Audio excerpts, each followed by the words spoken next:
अस्सलाम वालेकुम नाजरीन पाकिस्तान भर में बारिशों का एक नया सिलसिला शुरू होने वाला है। कौन कौन से इलाके, कौन कौन से सूबे उसमें मुतासर हो सकते हैं, मुकम्मल अपडेट आपको देंगे। लेकिन आगे बढ़ने से पहले आपसे गुजारिश करेंगे कि अगर आप चैनल पर पहली बार विजिट कर रहे हैं तो चैनल को सब्सक्राइब करके बेल नोटिफिकेशन को लाजमी ऑन कीजिएगा, ताकि आपको इस तरीके की अपडेट्स फौरी मिलती रहे। तो देखें, कराची में भी क्या चांस होगा बारिश का, या बलूचिस्तान या पंजाब के इलाकों में बारिश होगी। देखें, इस हवाले से महकमा मौसमियात ने अलर्ट जारी कर दिया है। महकमा मौसमियात का कहना है कि बलूचिस्तान की जो पट्टी है, पाक ईरान सरहदी पट्टी, वहाँ पर तेज़ बारिशें हो सकती हैं, और इसी तरीके से पंजाब के जो इलाके हैं वो कुछ हद तक मुतासर हो सकते हैं। लेकिन कराची में क्या बारिश का चांस मौजूद रहेगा आइंदा आने वाले दिनों में, तो इसका इम्कान फ़िलहाल कम है।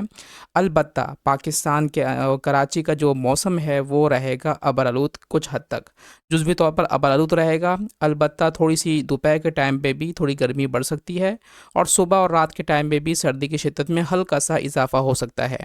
वीडियो अगर अच्छी लगी हो तो उसको आगे शेयर करें, चैनल को सब्सक्राइब करके बेल नोटिफिकेशन को लाजमी ऑन कीजिएगा।